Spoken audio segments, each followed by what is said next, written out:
مشاہدے میں آیا ہے کہ جنازے اٹھاتے وقت بعض میتیں بھاری ہو جاتی ہیں اور بعض میتوں کا وزن کم ہو جاتا ہے، یعنی ہلکا محسوس ہوتا ہے۔ اس ضمن میں ہمارے علاقوں میں بعض لوگ یہ بات کرتے ہیں کہ جس کا وزن زیادہ ہو جائے تو وہ ایک لحاظ سے گناہ گار بندہ ہوتا ہے، اور جس کا وزن ہلکا ہو جائے تو اس بات کی دلیل ہوتی ہے کہ اس کو اللہ پاک نے بخش دیا ہے۔ تو شرعی رہنمائی فرمائیں کہ ایسی سوچ رکھنا کیسا ہے، کیا واقعی ایسا ہوتا ہے؟ آپ نے فرمایا کہ میرا مشاہدہ ہے،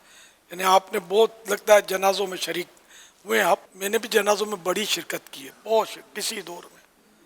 وہ بڑے جنازے پڑھے ہیں، میں نے بڑے کندھے دیے ایک دور میں، لیکن کبھی میں نے اس چیز کو نوٹ نہیں کیا ہے۔ خود یہ جنازے کا پنجرا اتنا وزن دار ہوتا ہے کہ اندر چھوٹا بچہ دودھ پیتا رکھ دیا جائے تب بھی ظاہر ہے کہ یہ وزن دار۔ اب ایک آدمی طاقتور ہوتا ہے تو طاقتور آدمی تو مطلب پورا ہی جنازہ سر پہ رکھ لے گا، طاقتور ہوگا، اور میرے جیسا کمزور ہوگا تو اس کو مطلب دوسرے لوگ آگے پیچھے سے کچھ سنبھالیں گے تب جا کر کندھا ٹچ کرنے کی سعادت حاصل کرے گا۔ تو یہ یوں بھی پتہ نہیں چلے گا کہ وزن دار ہے یا کمزور ہے، ورنہ میرے کو بچے کا بھی جنازہ سر رکھ دو نا تو میں تو یہ بولوں گا بہت بھاری ہے۔ اب بچہ جس کا گناہ شروع نہیں ہوا اب وہ مجھے بھاری لگے، اور دوسرے اٹھائیں تو بھلے وہ وقت کا پہلوان ہو، وہ تھوڑا کندھا ٹچ کروں تو یہ مجھے ہلکا لگے گا۔ اس لیے ہم یہ طے نہیں کر سکتے کہ یہ اللہ اس سے ناراض ہے یا کہ ہم حسن ظن رکھیں گے، اچھا گمان رکھیں گے کہ اللہ پاک اس سے راضی ہو جائے،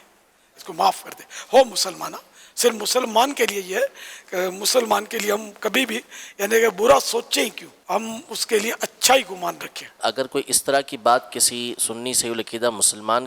کے حوالے سے آتی ہے تو اس کے بارے میں ہم کوئی برا خیال یہ نہیں رکھ سکتے، جیسے کہ یہاں تک علماء نے لکھا کہ کسی کے اوپر نزا کی کیفیت طاری ہے اور اس حال میں اس کے منہ سے اگر کوئی کلمہ ایسا نکل جاتا ہے جو ایمان کے خلاف ہے تو بھی اس کے خلاف جو ہے وہ یہ نہیں کہا جائے گا کہ اس نے کفر بکا ہے، کیونکہ نزا کی سختیوں کی وجہ سے بعض اوقات عقل زائل ہو جاتی ہے۔ یہ بھی حسن ظن والی بات ہے، فائنل ہم کسی کے بارے میں کچھ نہیں کہہ سکتے، لیکن جو ظاہر مسلمان ہے ہم اس کو مسلمان کہیں گے اور اس کے لیے دعائے مغفرت کریں گے، اور جو غیر مسلم ہے اس کے لیے دعائے مغفرت نہیں کر سکتے، حرام، بلکہ فقہاء کرام نے اس کو کفر لکھا ہے، مرحوم بھی نہیں کہہ سکتے۔ غیر مسلم کو مرحوم کہنا یہ بھی حرام بلکہ کفر، یہ بہت سمجھنے کی بات ہے۔